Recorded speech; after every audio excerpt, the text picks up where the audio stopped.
My name was gone. From the door. From the website. From the parking space I'd used for 35 years. I thought it was a glitch. Some mistake. Until I walked into my office and saw a stranger sitting in my chair. Laughing. Eating from my candy jar. "Can I help you?" he asked, like I was the one who didn't belong. I was holding a coffee. One I'd picked up from the same gas station I'd stopped at every morning since 1991. I didn't say anything.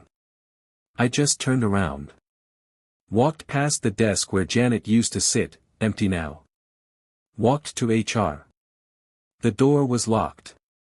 There was a sticky note on it. Remote only. Email for questions. I checked my inbox. Access denied. I tried calling the owner. The man who once called me his right hand. Straight to voicemail. No callback. I checked the company LinkedIn. My title was gone. My profile? Deleted. That's when it hit me. Like cold water down my spine. I hadn't been fired. I'd been erased. 35 years. No goodbye. No warning. They sold the company. Cashed out. And I was just, gone. Like I'd never been there at all. The new CEO. His nephew. The one who once asked me if Excel had a dark mode. They didn't even let me clear out my desk. They mailed me a box with my belongings. A box. Not a handshake. Not a thank you. Just a cardboard coffin for a career they buried while I was still standing in it. And I swear, standing there, holding that box, shaking. I couldn't even remember what I'd done wrong. I started at Fremont Logistics when it was a warehouse with one working forklift and a backroom office that smelled like mildew. I was 24. Fresh out of the army. No degree, just discipline. I needed a job. They needed someone who wouldn't flinch at 14-hour shifts. I started loading pallets. 3 months in, I was fixing the routing board when the system went down. 6 months later, the owner asked me to train his night shift. By year 2, I was the guy everyone called when something broke. I never said no. Birthdays were missed. Vacations rescheduled.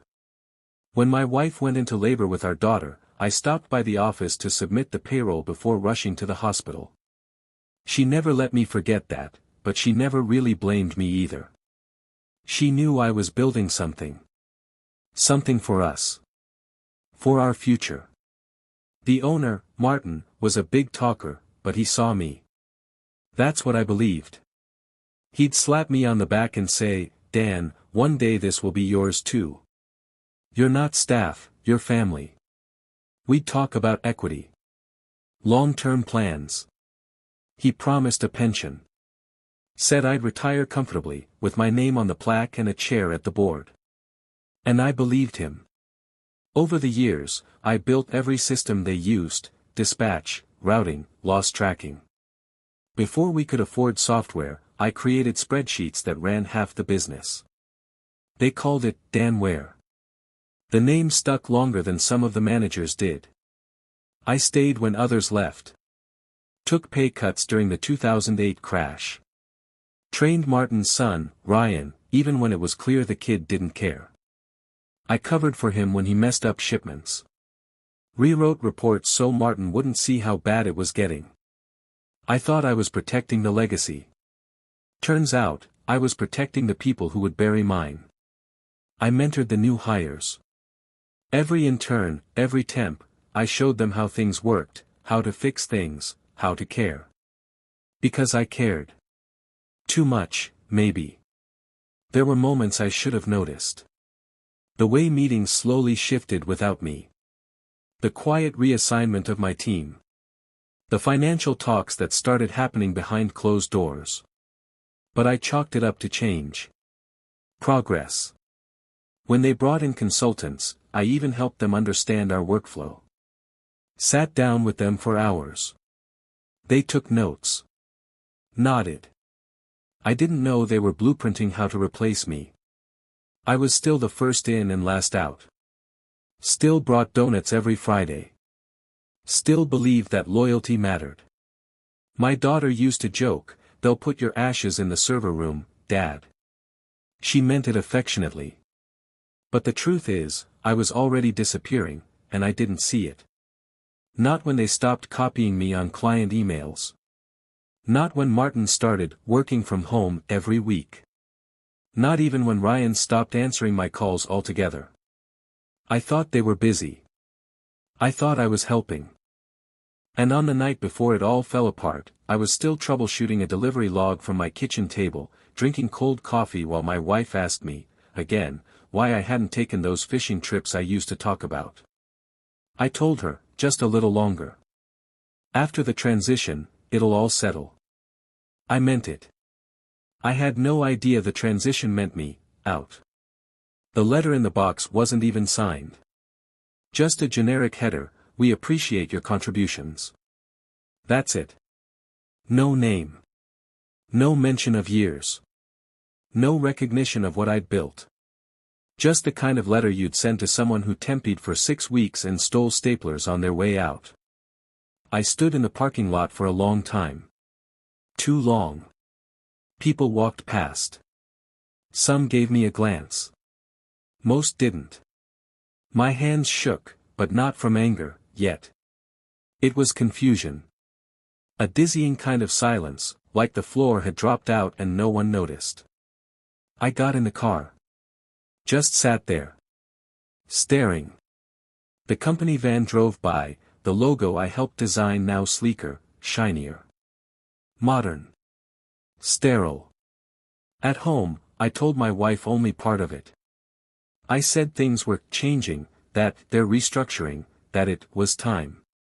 She looked at me too long, her silence heavier than any question.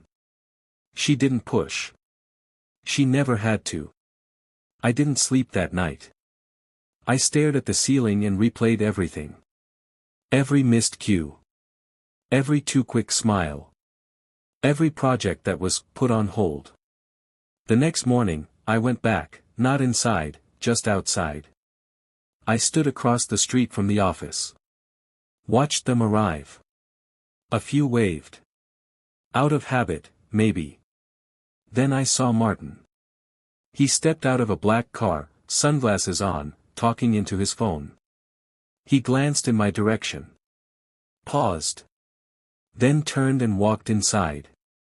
No nod. No wave. No explanation. I waited hours. He never came out again.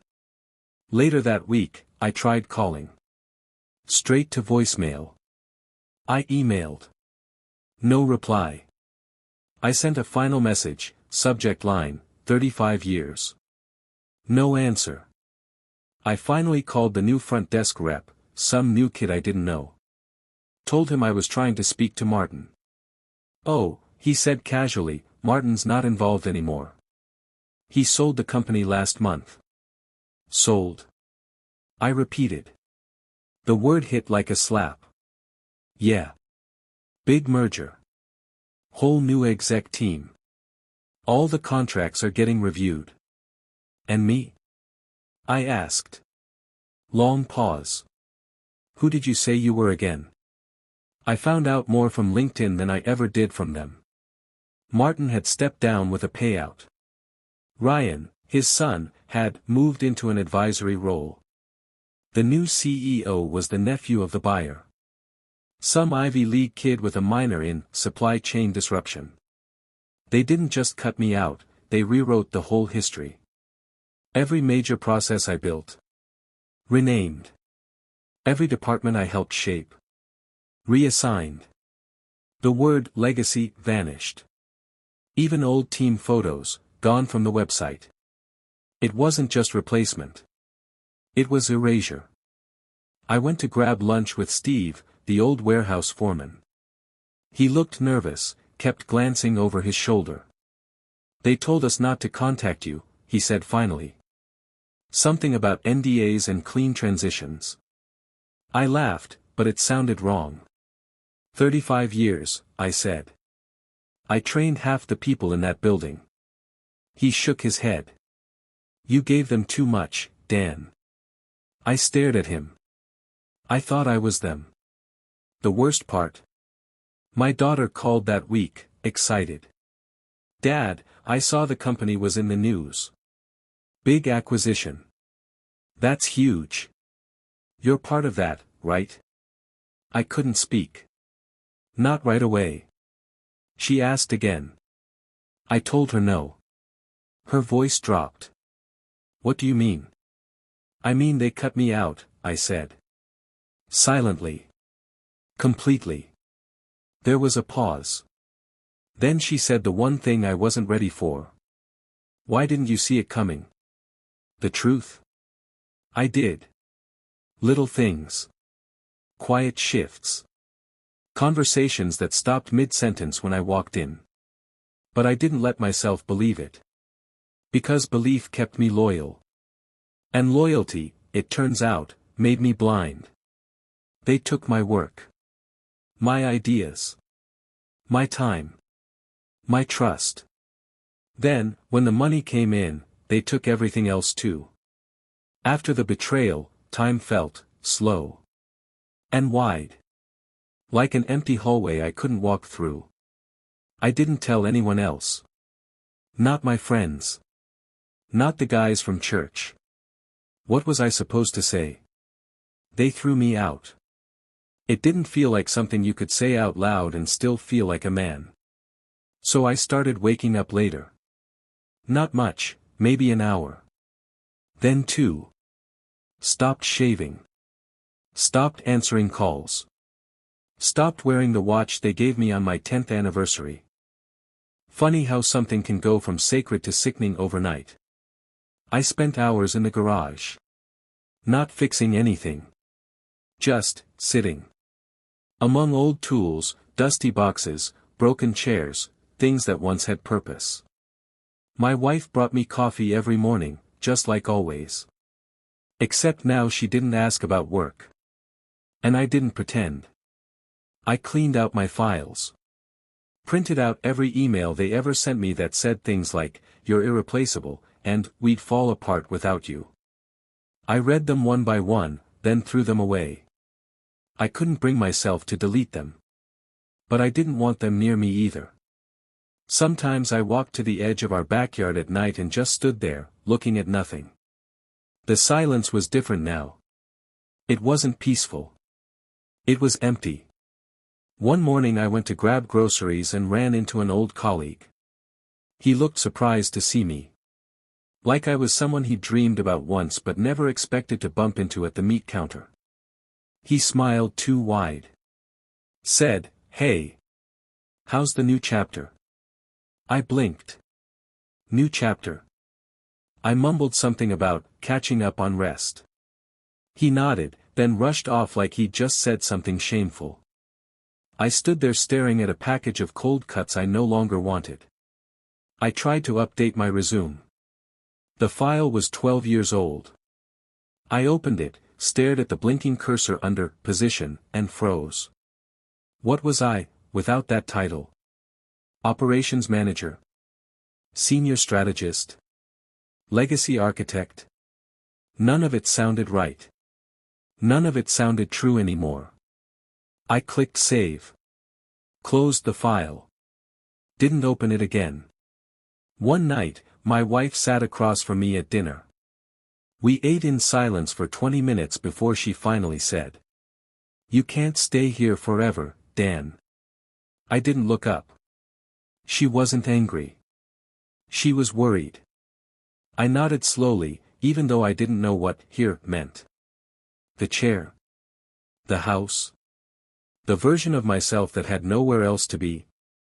I was grieving something no one had died for. But it felt like a funeral just the same. It started with a voicemail I almost deleted. A client I hadn't heard from in years, Laura from Brookside Distribution. Her voice was hesitant. She said their warehouse was a mess after the merger. Routes weren't syncing. Invoices were duplicating. The new system was too complex. I don't know if you still do this kind of thing, she said, but if you're around, we could use someone who actually knows how things work. I stared at the phone. She didn't know I'd been cut out. To her, I was still Daniel, the guy who could fix anything. I called her back. Said I'd take a look. That weekend, I drove out to their site. Wore old jeans and brought a legal pad. Nothing fancy. The system was worse than I expected, bloated software, no human logic. Good people buried under dashboards that didn't do what they promised. I stayed late. Walked the aisles. Took notes by hand. Talked to the night crew. Just like I used to. Within a week, I'd cleaned up 70% of the backlog. By the end of the month, their logistics were running better than they had in years. They insisted on paying me. I told them it wasn't necessary.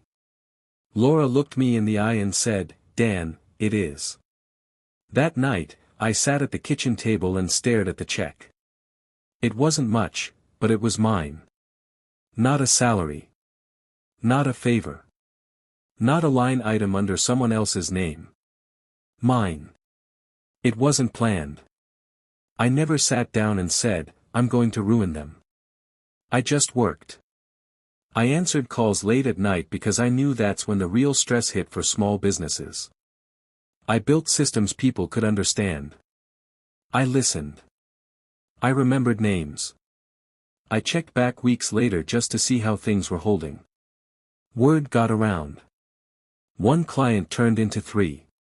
3 became 10. Then 20. I hired a former dispatcher who'd also been quietly pushed out of Fremont. Then a scheduler I used to mentor. Then a part-time college student to help with invoicing. No office. No hierarchy. No buzzwords. Just results. And slowly, the clients Fremont used to boast about. They started leaving. Laura called me one morning. "Did you hear?" "Hear what?" "Fremont just lost the Fairchild account."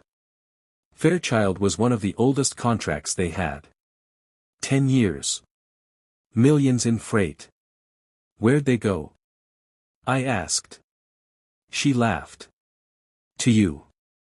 I checked my inbox. Sure enough, an RFP from Fairchild. Addressed to Mr. Daniel Carson, owner, Silent Road Logistics. I stared at the email for a long time. I didn't undercut Fremont on price. I didn't need to. I beat them on clarity. On people. On history. The clients who came to me didn't want the cheapest, they wanted someone who showed up. Fremont had the tech. The suits. The glossy brochure. But no soul. No memory. And without someone cleaning up their messes behind the scenes, the cracks spread. I heard through former coworkers that turnover was brutal. That Ryan, the golden boy, was flailing. He didn't know the difference between inventory lag and supply choke. Didn't want to. Martin, now fully retired, apparently moved states. Left it all in his nephew's hands. And those hands were burning everything down, slow and steady. They tried to hire me back, indirectly. A consultant they hired reached out. Said Fremont was looking to restructure operations, and wanted to bring in external expertise. No mention of my history. No acknowledgement. Just a vague offer, padded with buzzwords. I responded with one sentence. I don't consult for companies that erase people. They didn't write back. More former staff found me. People who'd been edged out. Ghosted. Downsized. I didn't hire them all. But I listened to every story. And I made sure they left my conversations feeling seen. Valued. The opposite of how I'd been treated. Clients started calling me for advice. Not just about logistics, but leadership. Growth. Transition. One said, "Dan, you're the only one who tells the truth." That stayed with me. Months passed. Then a year. I passed Fremont's headquarters once. The lights were dim. A for lease sign was taped to the far wall. The logo was still on the glass, but faded. It looked hollow. Like a model of something real. I didn't feel triumphant. Just calm. They built something on loyalty they never planned to return. And when that loyalty left, it all collapsed. I never raised my voice. Never sued. Never posted a thing. I just kept working. And the people they took for granted? They followed me. I didn't tell anyone what I was doing, not yet. But I opened a new spreadsheet. Gave it a name. Silent Road. A consulting line for businesses too small to afford the big guys, and too smart to trust them. I didn't make a website. Didn't advertise. Just called 3 people who once said, "If you ever go out on your own, let me know." All 3 said yes. Within 6 weeks, I had more calls than I could handle. People I hadn't spoken to in years remembered how I helped them. How I solved problems without red tape. How I made things work. They didn't care if I had a title. They just knew who I was. I worked from my garage. Set up an old desk. Cleaned off the tools. Got a second monitor. A printer. Nothing fancy. My wife brought me coffee again, this time with a smile. "You look different," she said one morning. I nodded. I was sleeping again. Not long. But deeply. I shaved for the first time in weeks. Didn't recognize the man in the mirror at first. But he looked like someone coming back from somewhere far. One night I got an email from a client I'd worked with years ago. They were leaving Fremont Logistics. Said the new leadership didn't understand their model. Didn't respect their timelines. "Do you do direct routing audits?" they asked. I typed back. "I do now. I built it all from scratch, clean, simple, flexible. No fluff. The opposite of what Fremont had become. I didn't take everyone. Just the ones who treated people right. The ones who remembered." And slowly, word spread. I didn't need revenge. I needed my name back. Not on a plaque. Not on a parking space. But in the mouths of people who said it with respect. It started with delays. Fremont missed a holiday shipment window for one of their top-tier clients. The kind of contract that came with penalties if delivery dates slipped. They blamed external disruptions. But it wasn't weather. It wasn't strikes. It was that no one knew how the internal systems worked anymore. The guy who did. He was working out of a garage 2 towns over, quietly cleaning up messes for people who remembered what competence looked like. Then the reviews began to shift. On logistics forums. In industry newsletters. The tone changed. Used to be reliable. Too corporate now. Feels like they forgot who they are. It wasn't venom. It was apathy. The slow rot of lost faith. That's what killed them. One by one, the old relationships vanished. Clients I once on board were reaching out to me, asking if I could explain how Fremont's internal tracking worked, because no one there seemed to remember. I told them gently. I don't support them anymore.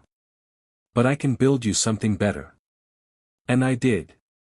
A logistics podcast did a segment called "The Fall of a Family Firm." They named names. Ryan was quoted, defensive, tired sounding. He blamed legacy systems and cultural friction. But what he meant was, he didn't know how to lead. Because he never learned. Because the man who tried to teach him, he replaced with a LinkedIn hire and a dashboard. I heard from Steve, the old warehouse foreman, again. He left Fremont 6 months after me. Said he couldn't take the micromanagement. The cuts. The way nobody cared if the people lifting boxes got hurt. He joined my team part-time. Helped us design a scalable warehouse protocol. Smiled more than I'd ever seen him. Feels like the old days, he told me once. But healthier. I got a letter in the mail. Heavy paper. Expensive ink. Fremont's old letterhead. Inside, a note, short. From Martin. It read. Dan, it didn't work without you. I should have done better. I hope you're well. No return address. I held it for a long time. Didn't feel anger. Didn't feel much of anything. They say closure comes when you get the apology. But sometimes it comes long before, when you no longer need one. A younger version of me would have framed that letter. Held it like proof. This version. I tucked it away in a drawer. Didn't forgive. Didn't forget. But I'd already moved on. Fremont was sold again, this time for a fraction of its value. The new owners gutted it. Merged it into a digital-only operation. No faces. No history. Just numbers. It exists now as a logo buried inside a parent company's investor packet. No stories. No soul. Meanwhile, Silent Road grew. Not big. Not flashy. But strong. People stayed. Clients stayed. We weren't a company. We were a reminder that work done well still matters. That people still matter. And quietly, I rebuilt everything they threw away. One call. One contract. One person at a time. It happened at a logistics expo. I hadn't planned to go. I never liked those events, too many buzzwords, too much ego, not enough substance. But one of my newer clients was being honored for innovation, and they invited me as their guest. So I went. Wore a simple navy blazer. No badge. No consultant tag. I was there to listen, not to perform. The floor was packed with vendors. Pop-up booths. Scrolling screens promising disruption, efficiency, synergy. I stayed near the back. Then I saw him. Martin. A little grayer. Thinner. Alone. He wasn't speaking. Just walking the aisles slowly, like a man visiting a home that no longer belonged to him. He hadn't seen me yet. But I saw the moment he did. He stopped mid-step. His mouth moved like he might speak, but didn't. I gave a small nod. Nothing more. He walked over. Hands in pockets. Dan, he said. Didn't expect to see you here. I could say the same. He looked down at the floor, then back at me. I heard what you've been doing. People talk. I didn't respond. He shifted. You know, it wasn't supposed to go like that. Then why did it? Silence. Long heavy. He sighed. Ryan wanted a clean slate. The buyers pushed for it. We thought, maybe it was time. And you didn't think I deserved to hear that from you? His voice dropped. I didn't know how to say it. I met his eyes. You didn't have to say anything. Just not disappear. He nodded slowly. I messed up. He wasn't looking for forgiveness. He looked tired. Worn. I let the silence sit. Then I said. You always told me I was family. But I was staff. You just disguised it well. He flinched, just barely. I didn't raise my voice. Didn't lean forward. I kept my hands still. Then I said the thing I had carried in my chest for months, waiting for the exact moment it would finally land. You replaced me with someone who didn't know what they were holding. Now it's gone. That's not on me. He swallowed. I don't expect anything, he said. Just. I wanted to say I'm sorry. Too late, probably. I nodded once. Yeah, I said. But I'm still glad you did. And that was it. No handshake. No dramatic ending. Just a final word. He walked away. Slowly. Not defeated. But different. Like someone who finally saw the shape of what he'd lost. I stood there a moment longer, then turned back toward my client's table. As I walked, someone passed me and said, "You're Carson, right? From Silent Road?" I nodded. "Your people are sharp. Heard nothing but good things." I thanked them, politely. Calmly. But inside, something settled. Not victory. Not revenge. Just peace. We took the trip I'd always promised her. It wasn't far, just a quiet coastal town with foggy mornings and bookstores that smelled like salt and old paper. But it felt like another world. I left my phone in the drawer of the hotel nightstand. No clients. No emails. No alarms. Just mornings on the balcony with coffee, watching the tide pull itself together. Afternoons wandering quiet roads. Evenings holding hands like we used to when we were young and unsure of everything but each other. Back home, I cleared out the garage again. This time, not to work, but to live. The monitors came down. The filing cabinets were pushed out. We replaced them with light, real windows. A rug. A chair with deep cushions. A record player we hadn't used in years. It became a sunroom. Not for clients. For us. I still consult. Carefully. Selectively. But I no longer need to work. I do it because I enjoy the puzzles. The people. The feeling of helping something run a little smoother. But when I finish now, I turn off the light and walk away. No more late nights. No more missed dinners. No more becoming smaller for someone else's comfort. I have nothing left to prove. And everything left to enjoy. Sometimes I still think about Fremont. Not often. Not bitterly. Just, like a photograph from another life. It doesn't hurt anymore. It just reminds me of who I used to be, and who I'll never let myself become again. They took my seat. They took my title. They took the place I gave my life to. But they never understood.